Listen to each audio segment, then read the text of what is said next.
امین والصلاۃ والسلام علی سید الانبیاء والمرسلین اللہم صلی علی سیدنا و مولانا محمد وعلی آلہ واصحابہ وبارک وسلم وصلی علیہ۔ دنیا کے تمام دیکھنے والوں کو، تمام چاہنے والوں کو، تمام پیار کرنے والوں کو، اور جہاں جہاں تک اس وقت میری آواز کو سنا اور مجھے دیکھا جا رہا ہے، جنید اقبال کی جانب سے انتہائی محبت کے ساتھ السلام علیکم۔ ایک بار پھر ناظرین، آپ کو پر نور صبح میں صبح نور کے ساتھ میں دل کی گہرائیوں سے خوش آمدید کہتا ہوں، اور آئیے بلا توقف چلتے ہیں حضرت ابو انیس محمد برکت علی علیہ رحمہ کی تالیف اسماء النبی کریم صلی اللہ علیہ وآلہ وسلم سے رسول اللہ صلی اللہ علیہ وآلہ وسلم کا ایک اسم مبارک پڑھنے اور سننے کی سعادت حاصل کرتے ہیں۔ سیدنا قائم الصلاۃ صلی اللہ علیہ وآلہ وسلم، ہمارے سردار نماز قائم فرمانے والے، درود و سلام بھیجے اللہ آپ صلی اللہ علیہ وآلہ وسلم پر، آپ صلی اللہ علیہ وآلہ وسلم کی آل پاک پر اور صحابہ کرام رضوان اللہ تعالیٰ علیہم اجمعین پر۔ حضرت ابو ذر غفاری رضی اللہ تعالیٰ عنہ بیان کرتے ہیں کہ ایک مرتبہ موسم سرما میں حضور نبی کریم صلی اللہ علیہ وسلم نے ایک خزاں رسیدہ درخت کی دو شاخوں کو پکڑ کر ہلایا تو پتے جھڑنے لگے۔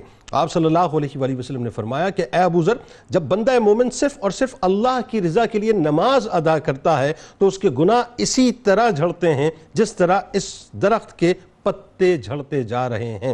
ناظرین کرام، آج پہلی صدی ہجری کی انتہائی ممتاز و مکرم ہستی کی بارگاہ میں چلتے ہیں، جو مدنی بھی ہیں، قریشی بھی ہیں، ہاشمی بھی ہیں اور حسنی بھی ہیں، یعنی جو پوتے اور جگر گوشے ہیں مولا کائنات اور سیدہ کائنات علیہ السلام کے، جو نور نظر ہیں جنتی جوانوں کے سردار امام حسن علیہ السلام کے، جو بھتیجے بھی ہیں اور داماد بھی ہیں امام علی مقام امام حسین علیہ السلام کے، جو بنو ہاشم کی ان چند گنی چنی ہستیوں میں سے ناظرین جن کے فضل و کمال کا شہرہ چار سو تھا، یعنی ایک طرف تو نسبی فضیلت اللہ تعالیٰ نے آپ کو عطا فرمائی تھی، تو دوسری طرف کردار کی رفت و بلندی بھی آپ علیہ السلام کا خاصہ تھی، سچائی آپ کا ہتھیار تھی، حسن اخلاق میں آپ امام علیہ السلام کے، امام حسن علیہ السلام کے عکس جمیل تھے، خوف الہی آپ علیہ السلام کی ذات میں مکمل طور پہ رچا بسا ہوا تھا، روحانیت میں بھی آپ علیہ السلام اعلیٰ مقام پر فائز تھے، آپ کا دل اللہ کی ذات عالی سے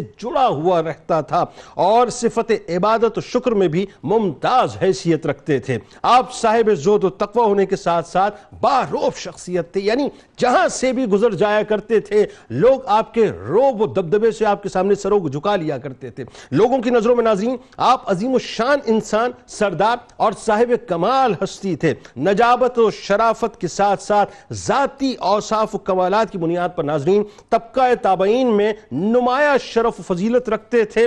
ناظرین کرام، حضرت حسن مصنع علیہ السلام حسنی سادات کے یہ وہ جد امجد ہیں جن سے حسنی سادات کا نورانی سلسلہ آگے بڑھا، جس نے علم و تقوی اور فیضان نبوت و ولایت سے تشنگان معرفت کو برکتوں سے نوازا اور خوب سیر کیا، یعنی انتہائی فضیلتوں سے نوازا۔ آپ فن خطابت اور سخنوری کے ماہر تھے، وقت کے جابر حکمرانوں سے بے باک کلام کیا کرتے تھے۔ آپ اپنے والد گرامی سیدنا امام حسن علیہ السلام کے سچے جانشین تھے، رجوع اللہ، عز و انکساری کے ایسے پیکر تھے کہ کبھی بھی آپ کی ذات سے نسبی فخر و غرور کا شائبہ تک نہ ہوا تھا۔ مشکل سے مشکل حالات میں بھی اور اوقات میں بھی اللہ تبارک و تعالیٰ کی بارگاہ ہی میں رجوع کرتے تھے اور دعا کو لازمی پکڑتے تھے۔ ناظرین، اللہ تبارک و تعالیٰ نے حضرت حسن مصنع علیہ السلام کو انتہائی عالی صفات سے نوازا تھا۔ اپنی گھریلو زندگی میں بھی آپ سراپا شفقت و محبت اور مجسمہ تحمل و برداشت تھے۔ علامہ ذہبی علیہ رحمہ آپ کے اوصاف کا تذکرہ ان الفاظ میں کرتے ہیں کہ آپ صدق و صفا کے پیکر اور جلیل القدر شخصیت تھے، اس قدر بلند صفات اور عالی مرتبت اور اوصاف کے مالک تھے کہ آپ میں امیر المومنین بننے کی مکمل صلاحیت موجود تھی۔ یہی وجہ تھی ناظرین کہ وقت کے خلفاء آپ علیہ السلام کی شخصیت کی مقناطیسیت سے خائف رہا کرتے تھے اور اپنے اقتدار کو دوام بخشنے کے لیے آپ پر ایک خاص قسم کی نظر رکھا کرتے تھے۔ اسی پاداش میں ناظرین آپ کی مبارک نسل میں کئی اولادوں نے شہادت کے جام نوش کی۔ آپ علیہ السلام ہی کے پوتے نفس زکیہ رضی اللہ تعالیٰ عنہ ہیں، جن کی خلافت کے حق میں امام مالک علیہ رحمہ اور امام ابو ابو حنیفہ علیہ الرحمہ نے فتوے دیے۔ علماء اہل بیت میں سے ناظرین آپ علیہ السلام نمایاں مقام کے حامل تھے۔ علم حدیث میں آپ کا ایک خاص مقام و مرتبہ تھا۔ آپ کو عربی کے ذوق کا حصہ بھی نصیب ہوا تھا، پھر اس میں آپ کو ذوق شاعری بھی حاصل تھی۔ آپ علیہ السلام کی ہستی ناظرین ایک خاص وصف تھی، یعنی ایک خاص ایسے وصف کے ساتھ سمٹی ہوئی تھی کہ جس میں گھرانہ اہل بیت کے خاص اوصاف نظر آتے تھے، وہ نمایاں بھی نظر آتے تھے۔ اور کمال بات یہ تھی ناظرین کہ آپ ظالم و جابر حکمرانوں کے سامنے کلمہ حق کہنے سے بھی چوکتے نہیں تھے، یعنی جو سچ ہوتا تھا، جو حق ہوتا تھا، وہی بیان کرتے تھے۔ یہ وجہ ہے ناظرین کہ آپ علیہ السلام نے ہشام کے دربار میں سر دربار کوڑے کھانا تو پسند کیا، مگر ظالم و جابر کی غیر شرعی حکم کو ماننا پسند نہیں کیا۔ آپ علیہ السلام کی تعلیمات انتہائی روشن ہیں۔ فرماتے ہیں کہ دو آدمیوں نے میری کمر توڑ ڈالی ہے، یعنی دو قسم کے آدمی لوگوں کے لیے نہایت نقصان دہ ثابت ہوتے ہیں۔ ایک وہ صوفی جو علم دین سے عاری ہو، دوسرا وہ عالم دین جو زہد و تقوی سے خالی ہو۔ پہلا شخص اپنی بزرگی کے روپ میں لوگوں کو جہالت کی طرف بلاتا ہے، اور دوسرا اپنی حرص و حوث کی بدولت لوگوں کو اپنے علم سے دور رکھتا ہے۔ ناظرین کرام، آج انشاءاللہ مل کر حضرت حسن مصنع علیہ السلام کی بارگاہ میں ہم ہدیہ عقیدت پیش کریں گے۔ تین شخصیات اس وقت ہمارے ساتھ موجود ہیں جو یقیناً کسی بھی تعارف کی محتاج۔ پہلی شخصیت ممتاز عالم دین محترم جناب مفتی محمد شاہد مدنی صاحب تشریف فرما ہے۔ دوسری شخصیت ممتاز اسکالر اسسٹنٹ پروفیسر جامعہ کراچی جناب ڈاکٹر سید محبوب بخاری صاحب تشریف فرمائیں۔ تیسری شخصیت ممتاز عالم دین جناب علامہ حافظ محمد اویس صاحب تشریف فرمائیں، اور آخر میں انشاءاللہ ملک کے معروف شناخہ جناب محمد اسد ایوب صاحب منقبت کا نذرانہ پیش کریں گے۔ آپ نے ناظرین ہمارے ساتھ ضرور رہنا ہے۔ آغاز کرتے ہیں مفتی صاحب آپ سے۔ سب سے پہلے حضرت حسن مصنع علیہ السلام کی خاندانی وجاہت و عظمت اور آپ علیہ السلام کا جو لقب بڑا حسین ہے، اس پہ گفتگو کیجیے، اور خاص کر جو آپ علیہ السلام کی والدہ محترمہ کے بارے میں جب ہم پڑھتے ہیں، حضرت خولہ رضی اللہ تعالیٰ عنہ، کیا کمال شخصیت ہے صاحب۔ آغاز کیجیے۔ بسم اللہ الرحمن الرحیم۔ هو القادر هو الحق هو المعین۔ حضرت امام حسن مجتبیٰ جو کہ خلفائے راشدین میں خلیفہ خامس ہیں، اور یہ بات میں اکثر بہت زور دے کر کہتا ہوں کہ جب بھی آپ خلافت راشدہ کا ذکر کریں تو امام حسن مجتبیٰ کا ذکر خاص طور پر کریں۔ سبحان اللہ۔ صرف خلفائے اربعہ تک خلافت راشدہ کو بعض لوگ محدود سمجھتے ہیں، جبکہ ایسا نہیں ہے۔ حضرت امام حسن مجتبیٰ رضی اللہ عنہ کی خلافت جو 6 ماہ قائم رہی، وہ بھی خلافت راشدہ ہے۔ سبحان اللہ۔ آپ رضی اللہ عنہ کے شہزادے حضرت امام حسن مصنع رضی اللہ تعالی عنہ کا آپ ذکر کر رہے ہیں۔ آپ رضی اللہ عنہ وطناً مدنی ہیں اور نسباً قریشی ہیں، ہاشمی ہیں اور حسنی ہیں، اور فیض امام حسن مجتبیٰ رضی اللہ عنہ آپ کی ذات سے گویا کہ پھوٹا۔ یہ بات بڑی اہم ہے، لوگ پوچھتے بھی ہیں کہ جی آپ کو مصنع کیوں کہا جاتا ہے۔ دراصل معاملہ یہ ہے کہ آپ کے والد محترم حضرت امام حسن مجتبیٰ، ان کا نام بھی امام حسن ہے، پھر آپ کے شہزادے جن کا ہم ذکر کر رہے ہیں امام حسن مصنع، آپ کا نام بھی حسن ہے، اور پھر آپ کے جو آگے شہزادے ہیں تیسرے نمبر پہ، ان کا نام بھی امام حسن ہے۔ ایک شہزادے کا نام اب چونکہ حسن بن حسن بن حسن، تو اب اس کی تخصیص کے لیے کوئی لفظ درکار تھا تاکہ فرق ہو سکے کہ کن کا تذکرہ ہو رہا ہے۔ حسن میں تخصیص کے لیے، جی ہاں، تخصیص کے لیے۔ تو مصنع جو ہے یہ تثنیہ سے ہے، دو کے معنی میں۔ تو پہلے جو ہے وہ امام حسن مجتبیٰ ہیں، پھر ان کے شہزادے جن کا ہم ذکر کر رہے ہیں وہ ہیں امام حسن مصنع، تثنیہ دوسرے نمبر والے، اور پھر ان کے جو شہزادے ہیں وہ ہیں امام حسن مثلث، ثالث سے ہے، تیسرے والے۔ تو مصنع اور مثلث کو یہ لفظ کو شامل کر کے گویا کہ تخصیص کر دی گئی۔ جیسے مطلب علی اوسط ہیں، جی ہاں، علی اکبر ہیں، یعنی اسی انداز سے جو تخصیص ہے۔ بالکل، جیسے ابھی ہم نے پچھلے کسی پروگرام میں ابو الحسن اول، ثانی، ثالث کا ذکر کیا تھا۔ امام حسن مصنع رضی اللہ تعالی عنہ کو اللہ نے بڑے فضائل و کمالات سے نوازا، اور آپ کو ہمارے ہاں غازی کربلا بھی کہا جاتا ہے، یعنی ایک روایت کے مطابق آپ کربلا میں امام علی مقام امام حسین رضی اللہ عنہ کے ساتھ شریک ہوئے تھے، اور چونکہ آپ کی والدہ کا تعلق قبیلہ فزار سے تھا تو اس کے چند افراد نے، چونکہ آپ زخمی تھے تو آپ کو وہاں سے لے گئے تھے، اور پھر آپ جو ہے غازی کہلائے۔ آپ کی والدہ محترمہ کا آپ نے ذکر کیا جنہیں خولہ بنت منظور فزاریہ بھی کہا جاتا ہے۔ فزار قبیلے سے تعلق تھا تو اس نسبت سے فزاریہ وہ کہلاتی تھیں. اللہ نے انہیں بھی بڑی شان عطا فرمائی, بڑے کمالات عطا فرمائے, بڑی عظمت عطا فرمائی, اور اپنے قبیلے میں وہ انتہائی ذہینہ, ذکیہ, حسینہ اور جمیلہ خاتون تھی.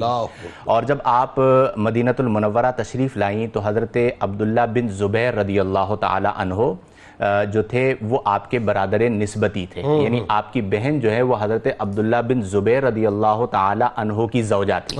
تو جب آپ وہاں تشریف لائیں تو بہت سے کئی قریش کے افراد نے پیغام نکاح بھیجا. تو آپ نے اپنا معاملہ اپنی بہن کے سپرد کیا, بہن نے آپ کا معاملہ حضرت عبداللہ بن زبیر کو سپرد کیا, اور حضرت عبداللہ بن زبیر رضی اللہ عنہ زیرک شخصیت تھے, انہوں نے پھر سارے معاملات کو دیکھا اور بالآخر محمد بن طلحہ تیمی جو تھے ان سے آپ کا عقد نکاح ہوا, اور پھر ایک جنگ میں انہوں نے جام شہادت نوش کیا, اور اس کے بعد پھر آپ کا جو عقد نکاح تھا وہ حضرت امام حسن مجتبی رضی اللہ تعالی عنہ سے ہوا. یہاں پر یہ بات بھی بڑی اہم ہے کہ آپ بہت سخیہ تھیں, کثرت سے سخا, اور یہ گھرانہ ہی سخیوں کا گھرانہ ہے کہ کثرت سے اس گھرانے سے جو جڑ جاتا ہے وہ بھی سخی ہو جاتا ہے. تو آپ کثرت سے سخاوت کیا کرتی تھیں, عبادت کیا کرتی تھیں, ریاضت کیا کرتی تھیں, اور مہمان نوازی میں آپ کا گویا کہ کوئی ثانی نہ تھا. ایک بار ایسا ہوا کہ حضرت ابن عمر رضی اللہ عنہما جو ہیں انہوں نے دوستوں سے کہا کہ بڑا عرصہ ہوا امام حسن رضی اللہ عنہ سے ملاقات نہیں ہوئی, تو آؤ چلتے ہیں ان سے ملاقات کر کے کچھ گفتگو کر کے آتے ہیں. تو وہ ملاقات کے لیے گھر پہ تشریف لے آئے. تو حضرت خولہ رضی اللہ تعالی عنہا نے امام حسن سے کہا کہ آپ کے پاس مہمان آئے ہیں, آپ ان مہمانوں کو گفتگو میں لگائی رکھیے گا اتنی دیر تک کہ میں کھانا تیار کروں. یہ ہے مہمان نوازی کا عالم, کہ کھانے کے بغیر ہمارے گھر سے نہ جائیں, آپ گفتگو میں لگائے رکھیے گا, اس دوران میں کھانا تیار کر لوں, جب کھانا تیار ہو چکے تو پھر یہ کھانا تناول کر کے جائیں. حضرت ابن زبیر رضی اللہ عنہما کہتے ہیں کہ امام حسن نے گفتگو شروع کی, اور ایسی دل موہ لینے والی گفتگو تھی, اور یعنی یہ تو ان کے گھر کا حصہ تھا, فصیح الکلام تھے, فصیح و بلیغ تھے, کہ ہمیں وقت کا اندازہ ہی نہ ہوا اور کافی وقت گزر گیا, اور پھر خبر موصول ہوئی کہ کھانا جو ہے وہ تیار ہو چکا ہے. تو آپ رضی اللہ تعالی عنہ نے مہمان نوازی فرما کر انہیں وہاں سے رخصت کیا. پھر یہاں پر یہ بات بھی بڑی اہم ہے کہ حضرت امام حسن مجتبی رضی اللہ تعالی عنہ نے حضرت خولہ بنت منظور رضی اللہ تعالی عنہ سے نکاح فرمایا. کب؟ جب آپ بیوہ ہو چکی تھی اور آپ کے 3 بچے پہلے سے بھی تھے. ان کی گویا کہ جی ہاں. تو اب آپ دیکھیں کہ نبی کریم صلی اللہ علیہ وسلم کا عقد نکاح فرمانا حضرت خدیجۃ الکبریٰ رضی اللہ تعالی عنہا سے, اور حضرت امام حسن مجتبی رضی اللہ تعالی عنہ کا نکاح فرمانا حضرت خولہ بنت منظور فزاریہ رضی اللہ تعالی عنہا سے, یہ اس بات کی ایک مماثلت ہے کہ جس طرح نبی کریم صلی اللہ علیہ وسلم نے اس معاشرے کے اندر اس بات کی بنیاد رکھی کہ بیوہ ہونا کوئی عیب نہیں ہے, پہلا نکاح بیوہ سے کیا جا رہا ہے, اسی طرح امام حسن مجتبی رضی اللہ تعالی عنہ نے اس بات کی بنیاد رکھی, اور ان تمام اوصاف حمیدہ کی بنا پر جو آپ رضی اللہ تعالی عنہ کی ذات میں پائے جاتے تھے, آپ رضی اللہ تعالی عنہ کو عقد نکاح کا پیغام بھیجا گیا, پھر آپ نے اسے تسلیم فرمایا, اور پھر آپ کو وہ شرف حاصل ہوا, اور اس شرف کے بعد پھر آپ نے کسی اور شرف کو قبول ہی نہیں کیا. یعنی امام حسن مجتبی رضی اللہ عنہ کے وصال ظاہری کے بعد بھی پیغام نکاح آئے, بڑے بڑے قریشیوں نے پیغام نکاح بھیجے, لیکن آپ رضی اللہ تعالی عنہ نے ایک جملہ کہہ کر سب کا منہ موڑ دیا کہ نبی کریم علیہ افضل الصلاۃ والتسلیم سے جو مجھے یہ نسبت حاصل ہوئی کہ میں ان کی بہو بنی, وہ میرے سسر بنے, اب اس کے بعد میں کسی اور کو اپنا سسر نہیں بنا سکتی, تو اس شرط پر گویا کہ اختتام ہو. اچھا, اس سلسلے کو یوں آگے بڑھاتے ہیں. میں بھی جب گفتگو کر رہے تھے, میں سچی بات ہے اس گفتگو کے اندر کھو گیا تھا اس وقت. ظاہر ہے تذکرہ ان ہستیوں کا ہے, اور پھر وہ جو خاندانی جاہ و حشمت ہے, وہ جو خاندانی فضیلت ہے, وہ جو خاندانی وجاہت ہے, وہ جو خاندانی عظمت ہے, اس کا تو کیا ہی کہنا. کہ آپ دیکھیں نا کہ ایک طرف تو مولا کائنات ہے اور دوسری طرف سیدہ کائنات ہے, یعنی کسی کے لیے یہی بہت بڑا شرف ہے کہ ان کے پوتے ہیں. دوسرا یہ کہ آپ داماد بھی ہیں اور آپ بھتیجے بھی ہیں امام علی مقام امام حسین علیہ السلام کے. پھر وہی بات ہے, نانا جان کون ہے؟ سرکار مدینہ صلی اللہ علیہ وسلم. اچھا, اب سوال چونکہ ظاہر ہے سادات کے جد کا ہے, تو سادات کے گھرانے سے ہم پوچھ لیتے ہیں. ذرا یہ بتائیے کہ حضرت حسن مصنع علیہ السلام کی تربیت اور خاص طور پہ آپ کی شخصیت میں جو ذاتی محاسن, آپ کے اوصاف, پھر ایک بات جو میں نے خاص طور پہ محسوس کی, اور یہ بات ہم جیسے لوگوں کے لیے بڑی جو ہے بہت ضروری ہے سمجھنا, کہ ہم بڑے اپنے تمکنت سے اپنی عبادات پہ جو بڑا زام کرتے ہیں, وہاں دیکھیے جن کے صدقے بخشش ہونی ہے ان کے خوف خدا اور خوف الہی کا کیا معاملہ تھا, بتائیے ذرا. بسم اللہ الرحمن الرحیم. یقیناً یہ بہت بڑے اعزاز کی بات ہے کہ آج ہم حضرت حسن مثنیٰ رضی اللہ تعالی عنہ کے حوالے سے گفتگو کر رہے ہیں. ابتدا میں اپنی ابتدائی عمر کے اندر آپ کے والد گرامی حضرت امام حسن رضی اللہ تعالی عنہ کی جامع شہادت آپ نوش فرماتے ہیں، اور اس کے بعد آپ زیر تربیت آتے ہیں امام حسین رضی اللہ تعالی. تو اب آپ یہ دیکھیے کہ دونوں بھائیوں یعنی حسنین کریمین جنت کے سرداروں کی زیر تربیت بالخصوص بالتوجہ آپ کا مرکز کے رہی. پھر حضرت امام حسین رضی اللہ تعالی عنہ نے آپ کی مثال کے طور پر اس انداز میں تربیت فرمائی کہ ایک طرف تو علم، اس کے ساتھ ساتھ جو جنگی علوم میں مہارت، اس کے ساتھ ساتھ فن سپاہ گیری، اس کے ساتھ ساتھ فن خطابت، اس کے ساتھ ساتھ وہ جو خاندانی بے باکی ہے جس کا اظہار امام حسین رضی اللہ تعالیٰ عنہ نے میدان کربلا میں فرمایا.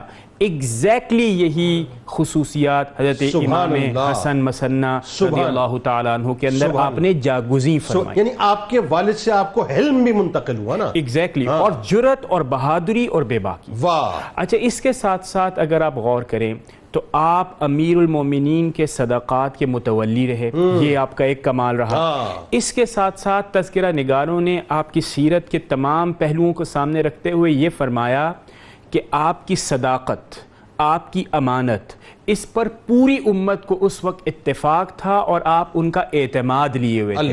اور جنید بھائی، یہ کوئی چھوٹی بات نہیں ہے، اور یہ حضور اکرم صلی اللہ تعالیٰ علیہ وسلم کے خانوادے کے ساتھ بالکل صادق یوں آتی ہے کہ جب کوہ صفا پر حضور اکرم صلی اللہ تعالیٰ علیہ وسلم نے فرمایا کہ یقین کرو گے، تو سب نے کہا کہ آپ صادق اور امین ہیں، یقین کریں گے. اور پھر آپ یہ دیکھیے کہ آپ کے جو نواسے ہیں وہاں پر نواسے در نواسے ہیں نہیں، تو ان کے اندر بھی پڑنواسے ہیں، ان کے اندر بھی آپ کو وہی کمال اور وہی صفات نظر آئیں گے.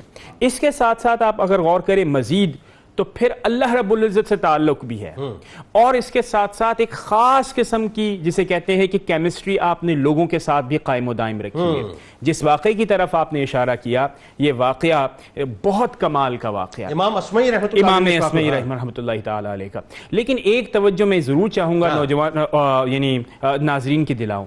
امام حسین رضی اللہ تعالیٰ عنہ کا ہم نام لیتے ہیں، ان کا تذکرہ کرتے ہیں، لیکن کمال آپ امام حسین کا یہ دیکھیے کہ آپ نے میدان کربلا سجایا، پوری امت کے اندر انفرادیت ان آنوں میں حاصل کی کہ آپ کی جرأت اور بہادری، لیکن آپ نے اپنی اولاد کی تربیت، اپنے بھتیجے کی تربیت بھی اس انداز میں کی کہ وہی بے باکی آپ نے منتقل کی جو کہ ہمیں نظر نہیں آتی. تو جو ان کا نام لیتے ہیں انہیں چاہیے کہ اس بے باکی کو اگلی نسل میں بھی منتقل کیا نظر آتی ہے، ہم اس کو اڈاپٹ نہیں کرنا چاہتے. بات یہ ہے وہ جرأت، وہ بہادری. امام اسمعی رحمۃ اللہ تعالی علیہ کا واقعہ سنیے. تہجد کا وقت ہے، آپ تشریف لے کے جاتے ہیں خانہ کعبہ کے اندر. ایک نوجوان کو دیکھتے ہیں کہ چادر اوڑے ہوئے ہے اور خانہ کعبہ کے پردوں کے ساتھ چمٹا ہوا ہے، اور اللہ رب العزت سے لو اس انداز میں لگائی ہوئی ہے. اس میں والہانہ عقیدت بھی ہے، لیکن اس کے ساتھ ساتھ آنسوں کی ایک بارش ہے جو کہ چل رہی ہے، ایک برکھا ہے جو برس. بالکل. اور اس کے بعد پھر جو مناجات ہوئیں وہ کیا ہوئی؟ وہ کچھ اس انداز میں تھیں کہ آپ فرماتے ہیں کہ اے اللہ رب العزت، آپ ہماری امیدوں کا، آپ ہماری آرزوؤں کا، آپ ہماری تمناؤں کا ماوا اور ملجا ہیں، اور دکھوں کی فریاد کریں تو کس سے کریں؟ پھر امیدیں وابستہ تو آپ سے ہیں، آپ ہماری امیدوں کو ٹالیے گا نہیں. پھر فرمایا جو اعمال میں لے کر آ رہا ہوں اس بارگاہ میں، وہ اعمال ایسے نہیں ہیں، وہ تو بہت ہی ردی کی فطرت کے ہیں کہ ان کی کوئی حیثیت نہیں ہے. کیا انکساری ہے؟ آپ یہ دیکھیے کہ ان کی کوئی حیثیت نہیں ہے. ہم چاہتے ہیں کہ آپ کا فضل اور کرم ہو. جب یہ مناجات اور یہ الفاظ سنے امام اسمعی رحمۃ اللہ تعالی علیہ نے، تو یقیناً ہر شخص کی طرح یہ دریافت کرنے کا حق رکھتا ہے. اور پھر میں آپ کو اس سملیرٹی کی طرف لے کر جاؤں گا. جب حضور اکرم صلی اللہ تعالی علیہ وسلم سے پوچھا گیا کہ کیا آپ بھی اللہ رب العزت کی عبادت اس انداز میں فرماتے ہیں، تو آپ کا جواب تھا افلا کن عبدا شکورا. وہی بات آپ شکر گزار بندہ نہ بن. بالکل وہی آپ یہاں پر دیکھیے کہ جب امام اسمعی نے پوچھا تو حضرت حسن مثنیٰ رحمۃ اللہ تعالی علیہ نے فرمایا کہ دیکھیے جنت بنی ہے فرما برداروں کے لیے، جہنم سجی ہے کس کے لیے؟ جو نافرما بردار ہوگا. اس میں اگر غلام حبشی بھی ہوگا اور فرما بردار ہوگا جنت ملے گی، اور اگر کوئی قریشی و نسل بھی ہوگا اور اگر وہ فرما برداری نہیں تو جنت کا مستحق نہیں. اس میں قرآن کریم کی آیت کا عملی اظہار بھی ہو گیا، اور قرآن کریم کے اندر آپ نے ذکر بھی کیا کہ کیا قرآن کریم کا آپ نے مطالعہ نہیں کیا جس میں بتایا گیا کہ انصاب کی اس دن کوئی حیثیت نہیں ہے، اس دن جس کا پلڑا بھاری ہوگا وہی جنت میں داخل ہوگا. اللہ اکبر. یعنی دوسرے لفظوں میں عام سننے والوں کے لیے اور ہم جیسے گناہگاروں کے لیے کہ اپنے نسب پر اپنی جو ہے وہ اپنا نسلی جو ہے وہ اپنا تعلق پہ جو ہے تفاخر نہ کرنا، اللہ تبارک و تعالیٰ کے آگے جو ہے ہر وقت جھکے رہنا. یعنی امام حسن مصنع علیہ السلام تو یہ پیغام دیتے ہوئے نظر آ رہے ہیں نا. اب علامہ صاحب ذرا یہ بتلائیے، خاص طور پہ وہ جو آپ کے عقد کا معاملہ بڑا حسین واقعہ ہے، وہ ذرا آپ بتائیے کہ حضرت حسن مصنع علیہ السلام حضرت فاطمہ صغریٰ سلام اللہ علیہا کا جو عقد ہوا ہے، یعنی یہ حسنی حسینی ایک سنگم ہے جس کا آغاز یہاں سے ہوا ہے. آپ نے بتانا ہے عقد کیسے ہوا. دوسرا بھی بتائیے کہ جو شخصیت حضرت فاطمہ صغریٰ سلام اللہ علیہا کی ہے وہ بڑی کمال شخصیت ہے، صاحب بتائیے ذرا. بسم اللہ الرحمن الرحیم. جی حضرت امام حسن مصنع بن حسن مجتبیٰ بن علی مرتضیٰ بن ابی طالب رضی اللہ تعالی عنہم، حسن مصنع جب نکاح کا ارادہ فرمانے لگے تو اپنے چچا امام حسین رضی اللہ تعالیٰ عنہ کے پاس آئے اور آ کر کہنے لگے کہ مجھے نکاح کرنا ہے. تو آپ نے فرمایا کہ حسن میری دو بیٹیاں ہیں، سکینہ بھی ہے اور فاطمہ بھی ہے، اختر واحدۃ منہما، یہ محبت تھی بھتیجے سے اور ان کا مقام تھا، کہا دونوں میں سے جو منتخب کر لے میں آپ کا نکاح کرا دوں. اللہ. حسن مصنع نے خاموشی اختیار کی اور نظریں جھکا لی، تو پھر خود امام حسین نے آپ کے لیے فاطمہ صغریٰ کو منتخب کیا. کیسا ادب کا تقاضا ہے چچا گیا. جی جی.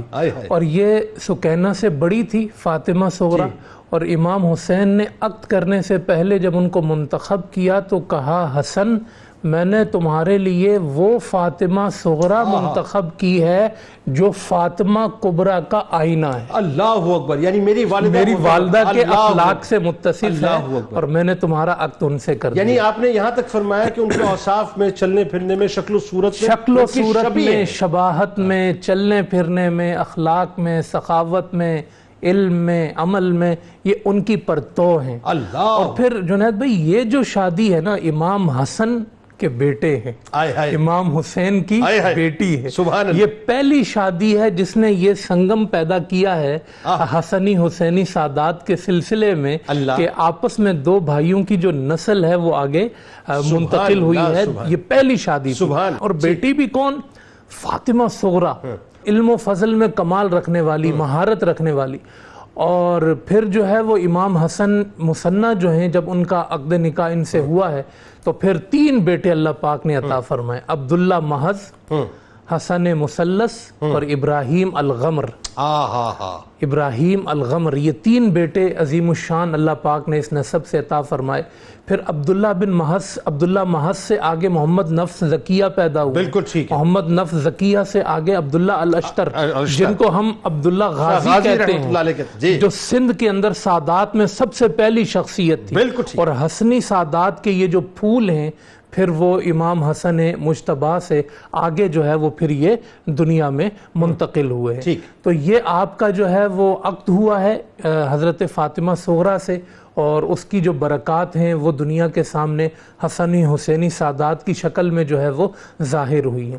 اور پھر کمال یہ ہے کہ دونوں جو میاں بیوی ہیں، جہاں علم حدیث میں ان کا کمال ہے تو پھر جو ہے وہ ہمیشہ کا پھر ان کا یہ ساتھ ہے. آپ دیکھیں کہ امام ابن حجر عسقلانی نے تہذیب التہذیب میں لکھا کہ آپ جو ہے وہ کربلا میں بھی ساتھ تھے، اور کربلا میں جو ہے وہ بیمار ہو کر جب زخمی ہو کر جب یہ آئے ہیں تو ان کے قبیلے والوں نے انہیں اٹھایا ہے اور واپس لے کر آئے ہیں.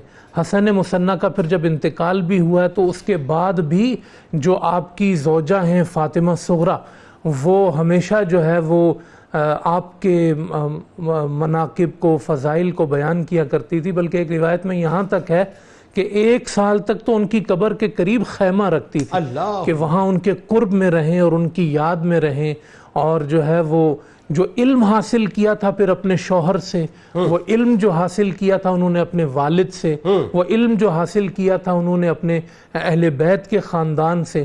خواتین اہل بیت میں، خواتین اصحاب میں یہ علم جو ہے فاطمہ صغریٰ ہمیشہ منتقل کرتی رہی. اور یہ بھی کمال حاصل ہے دونوں میاں بیوی کو، ایک حسن کے بیٹے ہیں ایک حسین کی بیٹی ہیں، کہ وہ بھی تابعی ہیں اور یہ بھی تابعی ہیں. تو یہ سلسلہ نسب کے اعتبار سے فضیلت ہو یا مقام تابعیت کے اعتبار سے فضیلت ہو یا مقام طہارت و علم کے حوالے سے فضیلت ہو، یہ ساری فضیلتیں اللہ پاک نے آپ کو بالکل ٹھیک ہے. ناظرین کرام، انتہائی حسین تذکرہ پاک ہے حضرت حسن مثنیٰ علیہ السلام کا.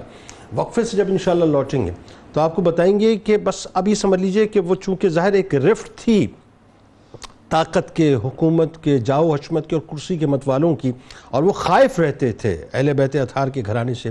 اور یہ اول دن سے سلسلہ تھا ناظرین، جو آہستہ آہستہ نسلوں میں پھر ظاہر پینیٹریٹ کرتا گیا.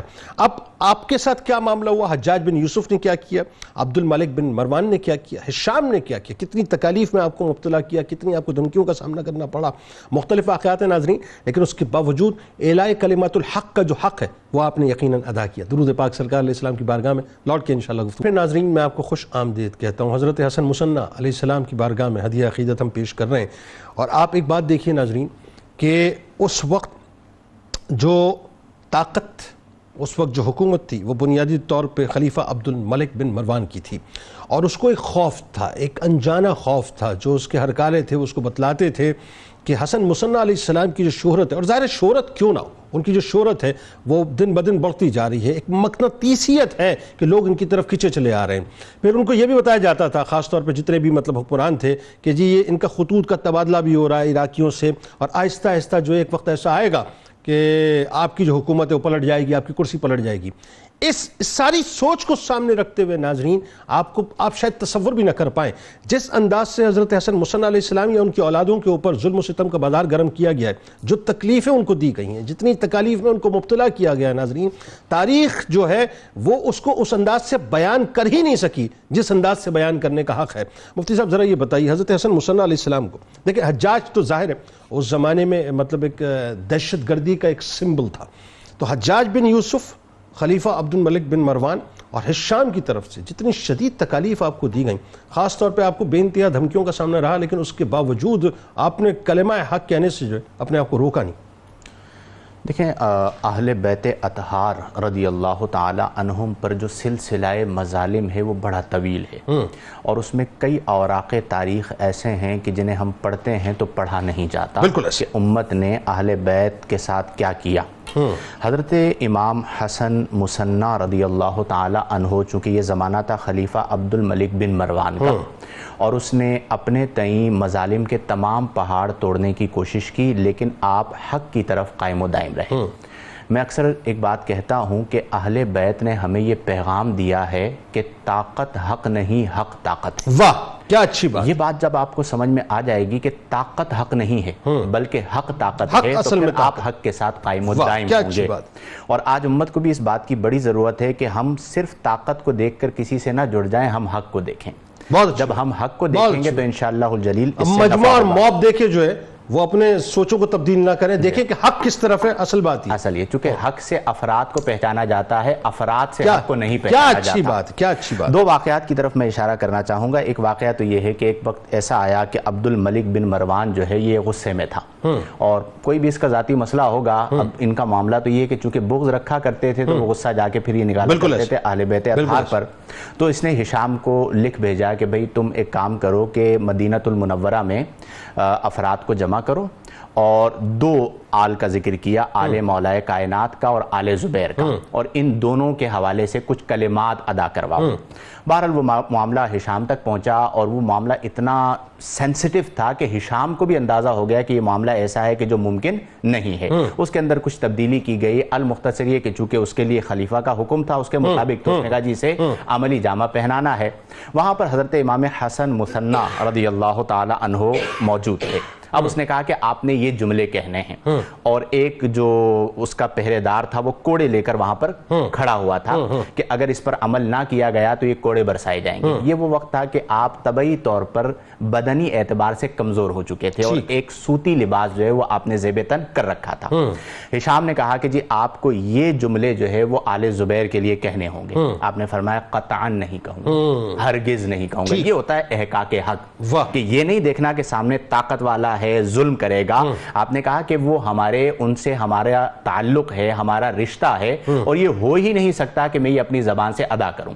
پھر اس نے، یہ بات تاریخ کا حصہ ہے، کہ حکم دیا کہ کوڑے برسائے جائیں، اور آپ پر کوڑے برسائے گئے، لیکن آپ کی زبان سے صرف حق جاری ہوا، اور پھر اس کے بعد آپ نے مبارک خون جو بالکل یہ جملے آپ نے ادا کیے، لہو لہان ہو گئے، اور پھر اس کے بعد آپ نے آیت کریمہ کی تلاوت فرمائی کہ اے میری قوم، یہ کیا معاملہ ہے کہ میں تمہیں نجات اور فلاح کی طرف بلاتا ہوں اور تم جو ہے جہنم کی جانب جاتے ہو، جس کا مفہومی ترجمہ یہ ہے گویا کہ اس موقع پر بھی آپ نے احقاق حق فرمایا اور ظاہری تکلیف کا خیال نہیں فرمایا۔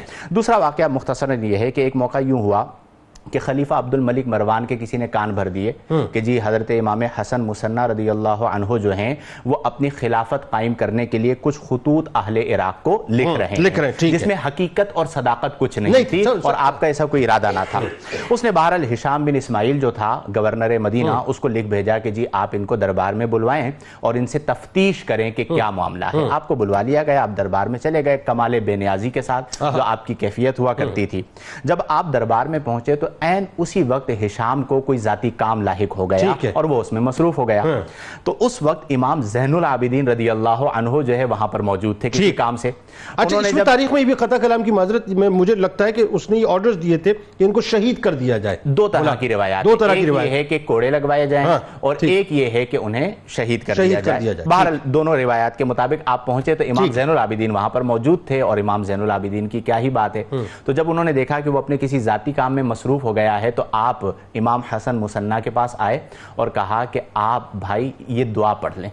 وہ دعا کیا تھی؟ دعا یہ تھی، اور یہ بخاری شریف میں بھی دعا موجود ہے۔ اچھا، موجود ہے، بالکل۔ دعا یہ تھی کہ لا الہ الا اللہ الحلیم الکریم، لا الہ الا اللہ العلی العظیم، سبحان اللہ رب السماوات السبع ورب العرش العظیم، الحمدللہ رب العالمین۔ یہ نبی کریم صلی اللہ علیہ وسلم نے بھی تعلیم فرمائی ہے کہ مصیبت کے وقت جو یہ دعا پڑھ لے، جو دعا امام زین العابدین نے امام حسن مثنی رضی اللہ عنہ کو بھی اس وقت بتائی، تو وہ مصیبت اس سے ٹل جاتی ہے۔ اب اہل بیت اطہار رضی اللہ عنہم کا گھرانہ ہے، وہ دعا پڑھے تو کیا دعا ہوگی؟ دعا سلاح المؤمن، دعا مومن کا ہتھیار ہے۔ تو آپ نے اس موقع پر یہ دعا پڑھی۔ اب وہ ہشام جو ہے، جو غصے میں تھا، جس نے کوڑے لگوانے تھے، جس نے ظلم کرنا تھا، جب آپ اس کے سامنے پیش ہوئے اور اس نے آپ کے چہرے کو دیکھا تو چہرے کو دیکھتے ہی وہ کہنے لگا کہ مجھے آپ کو دیکھ کر ایسا لگتا ہے کہ کسی نے آپ پر تہمت لگائی ہے، آپ کا تو چہرہ ایسا لگتا ہی نہیں ہے۔ اور اس نے اپنے لوگوں سے کہا کہ انہیں چھوڑ دو، اور جو عبد الملک بن مروان کا معاملہ ہے وہ میں دیکھ لوں گا، اور اسے یہ بات بتاؤں گا کہ سنی سنائی بات اور ہوتی ہے، دیکھی ہوئی بات اور ہوتی ہے۔ تم نے سن کر پیغام بھیجا ہے لیکن میں نے انہیں خود دیکھا ہے، یہ اس طرح کے کسی معاملے میں موجود نہیں ہے۔ تو وہ دعا کی برکت تھی، جس دعا کی برکت سے وہ معاملہ رفع دفع ہو گیا، جو امام زین العابدین رضی اللہ عنہ نے آپ کو تعلیم فرمائی۔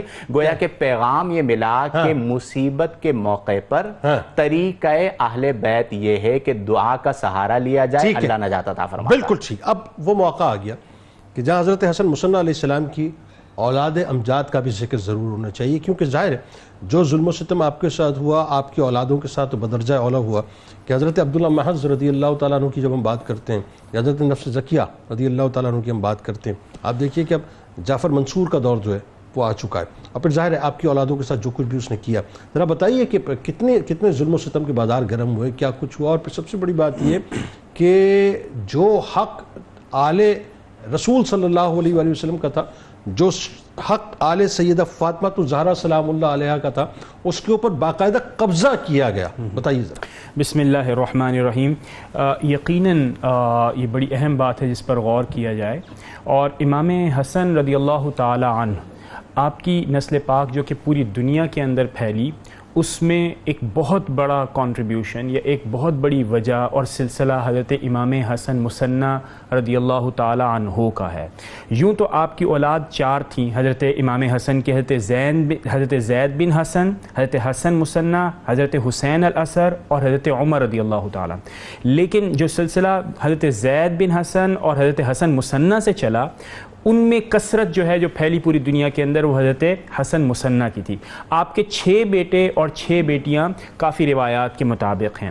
جو 6 بیٹے ہیں اگر ان کے نام میں آپ کے سامنے لوں تو ان میں سے ایک بیٹے کا نام ہے حضرت حسن جس کا ذکر پہلے ہوا، مثلث کے نام سے جانے جاتے ہیں۔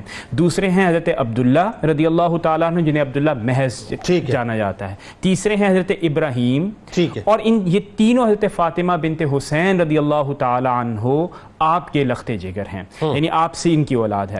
اس کے بعد 2 بیٹے حضرت جعفر اور داؤد حضرت حبیبہ فارسیہ رضی اللہ تعالی عنہا سے ہیں، اور ایک بیٹے حضرت محمد رملہ بنت سعید رضی اللہ تعالی۔ بیٹیوں میں اگر دیکھا جائے تو حضرت زینب، حضرت ام کلثوم، حضرت فاطمہ بنت حسین سے، حضرت فاطمہ ام القاسم ملیکہ حضرت حبیبہ فارسیہ سے، اور حضرت ام کلثوم ایک اور اہلیہ تھیں آپ کی ان سے ہیں۔ اب یہ 6 بیٹے اور 6 بیٹیاں ہیں، لیکن حضرت حسن مثنیٰ رضی اللہ تعالی عنہ کا جو سلسلہ نسب چلتا ہے وہ حضرت عبداللہ محض رضی اللہ تعالی عنہ۔ حضرت عبداللہ محض رضی اللہ تعالی عنہ کے بارے میں سب سے پہلی بات تو یہ ہے کہ آپ کی شکل و شباہت حضور پرنور حضرت محمد مصطفیٰ صلی اللہ تعالی علیہ وسلم سے پھر نہایت جرأت مند اور بہادر شخصیت کے مالک تھے، علم اور عمل میں کمال تھے، لیکن جیسا کہ اس خاندان کے ساتھ خصوصی طور پر آپ نے بھی ذکر کیا ہوا وہ یہ ہوا کہ آپ کا وصال مبارک ابو جعفر منصور کی وجہ سے جیل میں آپ نے وصال فرمایا۔ یہی معاملہ حضرت ابراہیم کے ساتھ بھی رہا کہ آپ نے بھی جیل میں ہی وصال فرمایا۔ اس کے بعد حضرت عبداللہ ابن محض رضی اللہ تعالیٰ عنہ کا جو سلسلہ ہے وہ حضرت امام نفسی زکیہ رضی اللہ تعالیٰ عنہ سے ملتا ہے۔ آپ کی عمر حسن مثنیٰ علیہ السلام کے پوتے تھے جی، اور آپ کی عمر تقریباً کوئی 52 سال ہے، اور یہی بات حضرت حسن مثنیٰ رضی اللہ تعالیٰ عنہ سے بھی منسوب ہے کہ آپ کی عمر مبارک بھی بعض تذکرہ نگاروں کے مطابق 52 سال۔ ٹھیک ہے، آپ کا وصال ہوتا ہے یعنی جامع شہادت آپ نوش فرماتے ہیں 12 رمضان 145 ہجری میں، اور جنت البقیع میں آپ مدفون ہیں۔ اچھا، آپ کے خلاف تو باقاعدہ لشکر کشی کی تھی ایگزیکٹلی، بالکل ایسے، اور امام مالک علیہ رحمہ اگر میں غلط نہیں ہوں مجھے کریکٹ کیجیے گا، اور امام ابو حنیفہ علیہ رحمہ نے امام اعظم فتویٰ آپ کے جو ہے مطلب حق میں فیور میں خلافت کے حق میں، بالکل ایسا ہی ہے، اور اس کی پھر تکالیف ان کو برداشت کرنی پڑی۔ بالکل صحیح۔ اور دیکھیں یہ تمام کی تمام باتیں اگر آپ دیکھیں تو اس کو امام حسین رضی اللہ تعالیٰ عنہ سے جوڑے بغیر یہ ممکن نہیں ہے کہ کس طرح اگر کوئی چیز خلاف شرع ہو اور شرع کی اجازت ہو تو اس کے خلاف کھڑا ہوا جاتا ہے، حتیٰ کہ زمانہ اور جبر اس کے خلاف ہو۔ آپ اس میں ایک اور بات دیکھیے ذرا، ساتھ ساتھ سردس یہ بھی ذکر ہو جائے کہ حضرت حسن مثنیٰ علیہ السلام کے بیٹے عبداللہ محض رضی اللہ تعالیٰ عنہ، آپ کے پوتے نفس زکیہ رضی اللہ تعالیٰ عنہ، اور آپ کے پڑ پوتے جو عبداللہ اشتر، عبداللہ شاہ غازی رحمۃ اللہ علیہ، آپ کو بھی مدینہ پاک اسی وجہ سے چھوڑنا پڑا کہ جعفر منصور کا جبر جو بڑھ چکا تھا، یہ وجہ۔ جی ہاں، اور جس کا ذکر آپ نے کیا میں بھی یہ چاہ رہا تھا کہ ان کا ذکر ہو کہ حضرت عبداللہ اشتر رضی اللہ تعالیٰ عنہ، یعنی بر صغیر کو یہ میزبانی کا شرف ملا کہ آپ وہاں سے یہاں تشریف آئے، اور جن کا ذکر آپ نے کیا حضرت عبداللہ شاہ غازی رحمۃ اللہ تعالی علیہ، یہ وہی ہیں۔ تو اس کا مطلب یہ ہوا کہ اہل بیت کی میزبانی کا شرف بر صغیر اور بالخصوص سندھ کی اس دھرتی کو ہے، تو یقیناً یہ قابل اعتماد بات ہے۔ جو سمجھنے کی بات ہے وہ یہ ہے کہ جو تربیت کا آغاز حضور اکرم صلی اللہ تعالیٰ علیہ وسلم نے حضرت حسنین کریمین رضی اللہ تعالیٰ عنہ، پھر آپ نے جو تربیت حضرت حسن مثنیٰ رضی اللہ تعالیٰ عنہ، اور پھر یہ جو سلسلہ چلتا رہا، یہ اس بات کی غمازی کرتا ہے کہ ہمیں نسبتوں کو جوڑنا ہے، محفوظ کرنا ہے، لیکن اس سے آگے کی بات یہ ہے کہ ہمیں اپنی اگلی نسلوں کو، اپنی اگلی اولاد کی تربیت حضور اکرم صلی اللہ تعالیٰ علیہ وسلم کی سیرت کے مطابق کرنی ہے۔ اس میں کوئی دوسری رائے نہیں جو آپ فرما رہے ہیں کہ ایک تو سیرت کے مطابق کرنی ہے، اور دوسرا بات یہ کہ اسلاف سے اپنی نئی جنریشن کو جو عموماً میں کہتا ہوں کہ اس جنریشن گیپ نے اتنی تباہی پیدا کر دی ہے کہ ہماری نئی نسل کو جو ہے وہ اپنے اسلاف کے بارے میں پتہ ہی نہیں ہے، اپنے اصل ہیرو اس کے بارے میں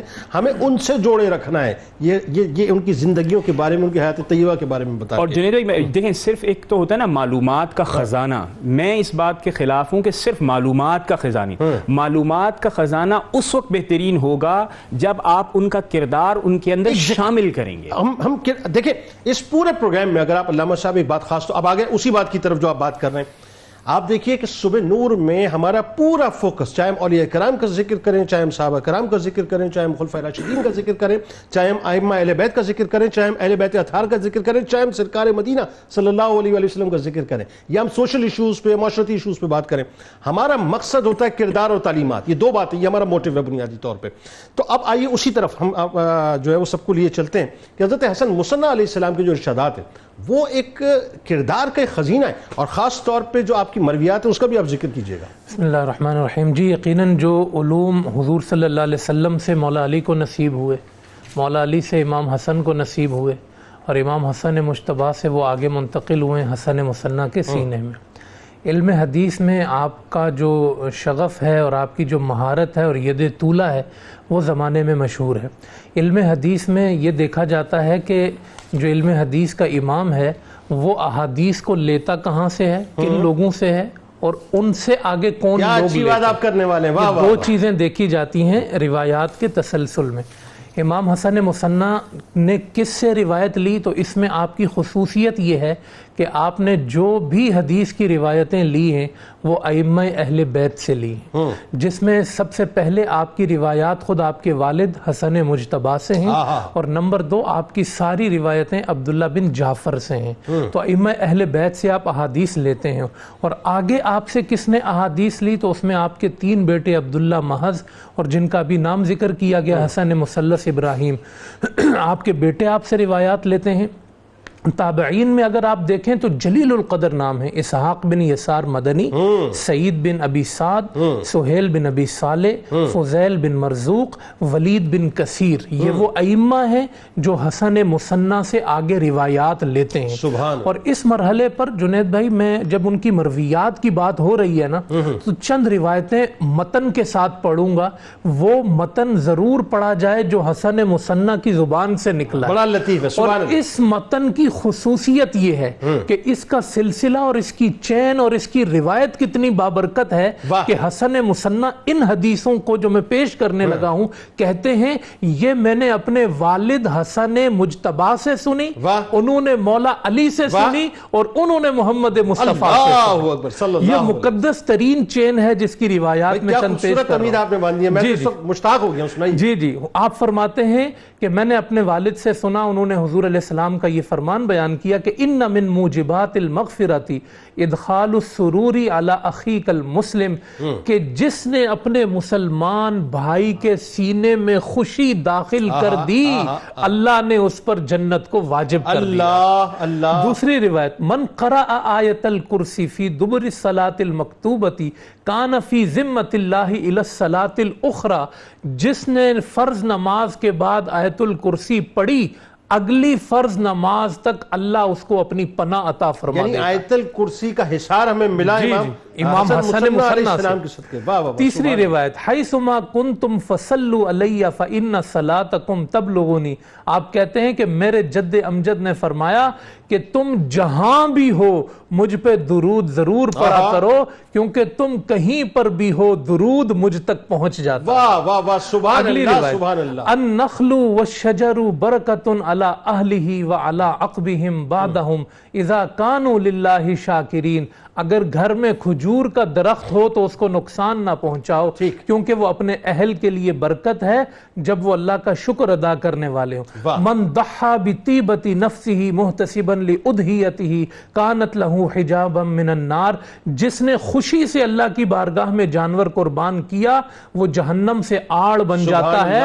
اور آخری روایت جنید بھائی جو اہل بیت کے لیے، من عال اہل بیت من المسلمین یومہم ولیلتہم غفر اللہ لہ ذنوبہ، جس نے اہل بیت میں سے کسی فیملی کی مدد کی صرف ایک دن اور ایک رات بھی اللہ اس کے سارے گناہوں کو بخش دیتا ہے۔ یعنی یوں کہہ لیجئے کہ ہم گناہگار اس لفظ کو اس طرح ادا کریں کہ ان کی خدمت کی، جی خدمت کی ان کی۔ واہ واہ واہ، سبحان اللہ، بہت شکریہ آپ تینوں احباب کا۔ ناظرین ہمارے ساتھ رہیے، ایک مختصر سا وقفہ ہے، سرکار علیہ السلام کی بارگاہ میں درود پاک کا نذرانہ پیش کرتے ہیں اور لوٹیں گے تو ملک کے معروف شناخواہ جناب محمد اسد ایوب صاحب منقبت کا نذرانہ پیش کریں گے۔ ناظرین میں آپ کو خوش آمدید کہتا ہوں، حضرت حسن مصنع علیہ السلام کا تذکرہ پاک ہے اور ہمارے ساتھ ملک کے معروف شناخواہ میرے چھوٹے بھائی جناب محمد اسد ایوب صاحب موجود ہیں۔ آپ کو خوش آمدید، السلام علیکم۔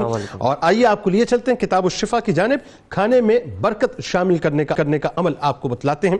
کھانے میں برکت شامل کرنے کے لیے کھانا کھانے سے قبل اول و آخر درود پاک کے ساتھ بسم اللہ وعلی برکت اللہ پڑھنے سے کھانے میں برکت ہو جاتی ہے۔ حضرت حسن مصنع علیہ السلام کا کمال قول مبارک کے صاحب کہ دو قسم کے آدمی لوگوں کے لیے نہایت نقصان دہ ثابت ہوتے ہیں، ایک وہ صوفی جو علم دین سے عاری ہو اور دوسرا وہ عالم جو زہد و تقوی سے خالی ہو۔ روزنامہ 92 نیوز میں ناظرین آج مضمون ضرور پڑھیے گا حضرت حسن مصنع علیہ السلام کے حوالے سے، ضرور فالو کیجیے گا، فیس بک پیج کو لائک کیجیے گا، یوٹیوب چینل کو سبسکرائب کر کے بیل آئیکن کو ضرور کلک کر لیجیے گا۔ آپ وہاں موجود ہیں یا موجود ہیں، مل کے نعرہ لگائیں گے، لیکن اس سے پہلے تجدید عہد وفا، لا یؤمن احدکم حتی اکون احب الیہ من والدہ وولدہ والناس اجمعین۔ اللہ تعالیٰ آپ کا، ہمارا، ہم سب کا، پاکستان کا اور امت مسلمہ کا حامی و ناصر ہو، آمین۔ پاکستان کا مطلب کیا؟ لا الہ الا اللہ محمد رسول اللہ صلی اللہ علیہ وآلہ وسلم۔ جناب نقیب آل نبی ہے پیارا، حسن کا اختر حسن مصنع، نقیب آل نبی ہے پیارا، حسن کا اختر حسن مصنع، جناب زہرا کہ ہے چمن کا، ہنسی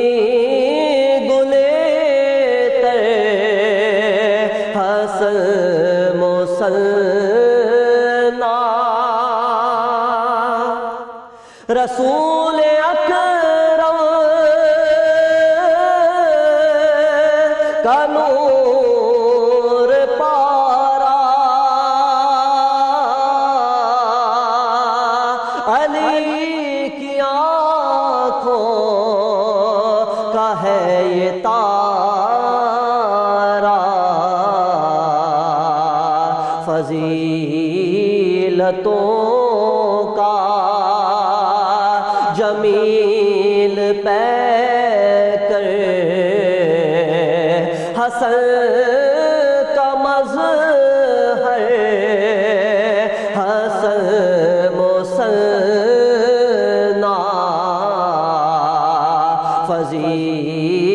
فضیلتوں کا جمیل پہ کر، حسن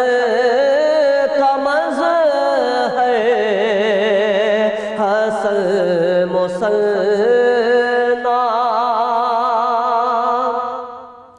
ہے، غوث اعظم کا جد اعلیٰ،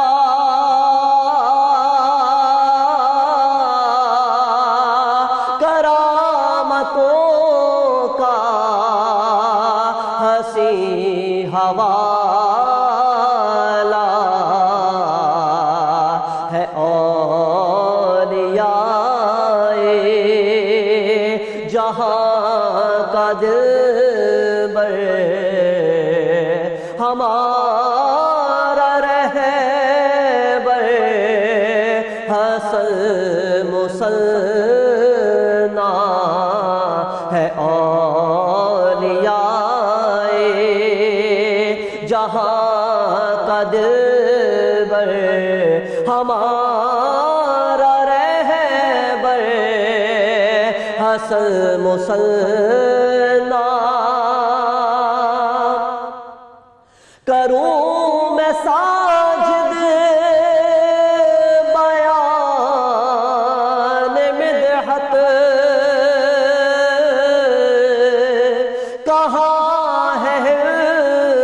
وقت نہیں ہے جرأت میں ظلمتوں میں گرا ہوا ہوں کرم ہو مجھ پر حسن مسنا میں ظلمتوں میں گرا ہوا ہوں کرم ہو مجھ پر حسن مسنا نقیب آل نبی ہے پیار